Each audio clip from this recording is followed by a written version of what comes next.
Hello नमस्कार दोस्तों, कैसे हैं आप सभी। एक बार फिर से आप सभी का स्वागत है आपके अपने यूट्यूब चैनल प्रॉफिट स्टडी में। तो साथियों, आज की इस वीडियो में बात करने वाले हैं भारत सरकार की तरफ से एक सबसे बड़ा स्टेप और सबसे बड़ा कदम उठाया गया है। और ये जो अपडेट आया है इसमें जो अभी वर्तमान समय में कर्मचारी कार्यरत है, सेंट्रल गवर्नमेंट का कोई भी जॉब हो, उन लोगों के लिए तो बिगेस्ट अपडेट है, उन लोगों के लिए तो खुशखबरी है। परंतु वैसे कैंडिडेट जो एग्जाम की तैयारी कर रहे हैं या फिर आने वाला टाइम में सेंट्रल गवर्नमेंट एग्जाम की तैयारी करेंगे, जैसे आपका रेलवे हो गया, एसएससी हो गया, वैसे सभी भर्तियां जो सेंट्रल गवर्नमेंट के अंतर्गत आती है, उन सभी छात्रों को एक बहुत बड़ा झटका लगने वाला है। क्योंकि यहां पे सरकार की तरफ से एक बहुत बड़ा स्टेप, बहुत बड़ा फैसला लिया गया है। और किस प्रकार ये अपकमिंग जो आपका रेलवे ग्रुप डी का भर्ती है उसको भी प्रभाव डालेगा, उस पर भी ये संपूर्ण जानकारी आज की इस वीडियो में हम लोग देखने वाले हैं। तो चलिए वीडियो की शुरुआत करते हैं। इससे पहले जितने कैंडिडेट चैनल पे फर्स्ट टाइम है, सब्सक्राइब नहीं किए, रेलवे की पल पल की अपडेट के लिए चैनल को सब्सक्राइब करके बेल बटन को ऑन कर दीजिएगा। इसके साथ साथ डिस्क्रिप्शन में आपको टेलीग्राम व्हाट्सएप ग्रुप का लिंक मिलेगा, जरूर से ज्वाइन कर लीजिएगा। हर तरह का latest important update, official notification, PDF, merit list continue आपको वहां पे देखने को मिलते रहते हैं। साथियों, अगर आप रेलवे की किसी भी भर्ती की एग्जाम की तैयारी करो तो आज की इस वीडियो में आप लोग एक बेस्ट बुक लेके आए जो किरण पब्लिकेशन की तरफ से टीसीएस प्रीवियस ईयर, क्योंकि एग्जामिनेशन का ऑलरेडी कैलेंडर जारी हो गया है और उस टाइम में प्रीवियस ईयर क्वेश्चन बहुत ही महत्वपूर्ण है आप लोगों को देखना, जिसमें आपका किरण पब्लिकेशन की तरफ से रेलवे मैथमेटिक्स 255 से टॉप इसमें क्वेश्चन ईयर वाइज और सेट वाइज आपको देखने को मिलेगा। क्वेश्चन बैंक 2018 से लेकर 23 तक के रेलवे के सभी एग्जाम के पेपर आपको देखने को मिलेंगे। इसके साथ साथ बात करेंगे तो सेम आपका रीजनिंग का भी आता है, year wise, set wise, question bank 18 से 23 तक के सभी यहाँ पे हाइब्रिड बोर्ड में जो भी क्वेश्चन होंगे वो सारा का सारा देखने को मिलेगा। और इसके साथ साथ रेलवे सामान्य विज्ञान TCS previous year all question आपको एक ही जगह, एक ही बुक के अंतर्गत ईयर वाइज, सेट वाइज आपको देखने को मिलेगा। 18 से लेकर 23 में हाइब्रिड मोड के जितने भी क्वेश्चन होंगे सारा का सारा आपका रेलवे एग्जाम में क्वेश्चन आए हुए देखने को मिलेंगे। इसको बुक को खरीदने के लिए डिस्क्रिप्शन में आपको टेलीग्राम का लिंक मिलेगा, नहीं तो नियरेस्ट बुक स्टोर पर जाकर इस बुक को परचेस कर सकते हो। फाइनली साथियों, जो यहाँ पे सरकार की तरफ से अल्टीमेटम एक नोटिस जारी किया गया है, हम ऑफिशियल नोटिफिकेशन पे विजिटेड हैं। आप लोग को पता है कि सेंट्रल गवर्नमेंट का कोई भी जॉब हो उसमें रिटायरमेंट का जो समय था वो फिक्स था कि 60 साल होने के बाद वहां के कर्मचारी रिटायर हो जाते थे। परंतु भारत सरकार की तरफ से एक नया स्टेप लेते हुए रिटायरमेंट का जो यहाँ पे आयु था उसको 2 साल और बढ़ा दिया गया है, अर्थात 2 साल और एक्सटेंड कर दिया गया है। इसका बेनिफिट क्या होगा और इसका लॉसेस क्या होगा वो सारा कुछ हम देखेंगे। जाहिर सी बात है कि अगर बेनिफिट में बात किया जाए तो सिर्फ और सिर्फ यहाँ पे कर्मचारियों को ही फायदा मिलेगा। एक तरफ यहाँ पे भारत के लाखों करोड़ों युवा बेरोजगारी का सामना कर रहे हैं, वहीं पे सरकार एक ऐसा स्टेप लेती है जिससे बेरोजगारी का जो दर है आने वाला टाइम में और यहाँ पे बढ़ेगा। ठीक है, जाहिर सी बात है कि आने वाला टाइम में रिटायरमेंट का जो एज है उसको यहाँ पे डिक्रीज करना चाहिए था, ना कि इंक्रीज करने से यहाँ पे क्या होगा कि भर्तियां कम आएंगी और जब भर्तियां कम आएगी तो बेरोजगारी का जो आंकड़ा है वो धीरे धीरे करके और यहाँ पे चरम सीमा पे पहुंचेगा। उसको लेकर यहाँ पे अपडेट आया है, देखिए कि रिटायरमेंट आयु में 2 वर्ष की बढ़ोतरी कैबिनेट बैठक में मिली मंजूरी और फाइनली ये अप्रूव भी हो चुका है। ऐसा नहीं कि कोई ट्रायल वगैरह में रखा गया है, इससे भारत सरकार की तरफ से अप्रूव भी कर दिया गया है।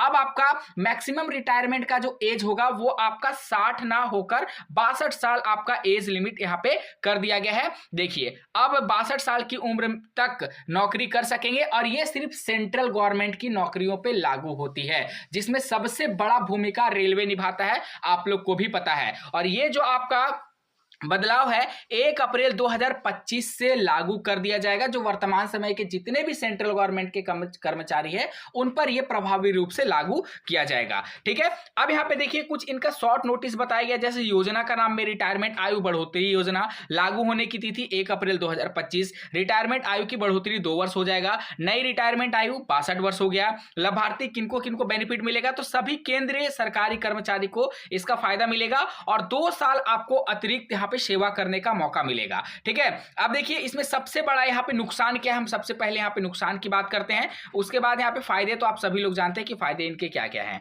ठीक है, सबसे पहले नुकसान में बात करेंगे कि युवाओं के लिए नौकरी के कम अवसर, दूसरा 2 साल तक नई भर्ती कम होगी जिससे युवाओं को नौकरी पाने में काफी दिक्कत होगी। ऑलरेडी पहले यहाँ पे जो वर्तमान सरकार है वो प्राइवेट सेक्टर को बढ़ावा दे रही है, जिससे ऑलरेडी यहाँ पे सेंट्रल गवर्नमेंट का जो जॉब है वो पहले की तुलना में कम निकल रही है। अब जब इस इस तरह का प्रावधान सरकार लागू करती है तो आने वाला टाइम में और नौकरियों की किल्लत आप लोग को देखने को मिलेगा, जिससे यहां पे बेरोजगारी दर और चरम सीमा पे पहुंचेगा। दूसरा में बात करेंगे प्रमोशन में देरी। मौजूदा कर्मचारियों के लिए प्रमोशन में 2 साल की देरी हो सकती है। यह तो कोई फैक्टर अभी तक नहीं बनता है, अभी हम उन पर्पज से बात करेंगे जो यहां पे नई भर्ती आने वाली है उस पर्पज को। तीसरा में बुजुर्गों कर्मचारियों की समस्या, यह भी कोई यहां पे मायने नहीं रखता है। नई विचारों की कमी, युवा कर्मचारी की कमी से नए विचारों एवं नवाचार में कमी आ सकती है। बिल्कुल सही बताया गया है। आप लोग को पता है कि जैसे जैसे जनरेशन बढ़ रहा है वैसे वैसे नई टेक्नोलॉजी यहाँ पे इंट्रोड्यूस किया जा रहा है, और ऐसा नहीं कि कोई एक क्षेत्र में, चाहे हम स्टेट का बात कर ले, नेशनल लेवल पे बात कर ले या फिर इंटरनेशनल लेवल पे बात कर ले,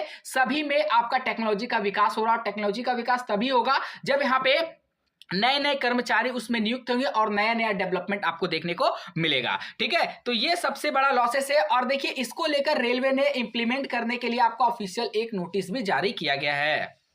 देखिए यहाँ पे आरसीएफ कपूरथला जो रेलवे का एक कोच का फैक्ट्री है, यहां से आपका 11 नवंबर 2024 के डेट में आरसीएफ से ऑफिशियली अपडेट आया है कि री engagement of retired staff against vacant post on contractual basis. हालांकि पहले से भी रेलवे यहां पे बोल रहा है कि जैसे गेटमैन वगैरह का पोस्ट होता है उसमें यहां पे जो कर्मचारी रिटायर हो जाते हैं उनको फिर से ये रख लेता है प्राइवेट बेसिस पे, ताकि इनको ज्यादा सैलरी ना देना पड़े, टीएडीए जैसे तमाम सुविधा इनको ना देना पड़े, और कम खर्च पे रेलवे इनको बहाल करके अपनी कामों को धड़ल्ले से करवा रही है। और इसका एक तरफ से तो ऐसे भी वैकेंसी पे इफेक्ट पड़ रहा है, उसके बाद यहाँ पे सेंट्रल गवर्नमेंट और 2 साल का एज को बढ़ाकर और ज्यादा यहाँ पे नौकरियों में किल्लत करने के लिए जो नया पहल है उसको शुरू कर दी है। बाकी देखते हैं कि इसका जो इफेक्ट है ग्रुप डी भर्ती में कितना देखने को मिलता है। जाहिर सी बात है कि जो यहां पे ट्रैक मेंटेनर एक 60 साल की उम्र में रिटायर होता, अब वो नए पॉलिसी के अकॉर्डिंग 62 साल में रिटायर होगा, जिसमें 2 साल में वैकेंसी का जो आंकड़ा है वो कम देखने को मिलेगा।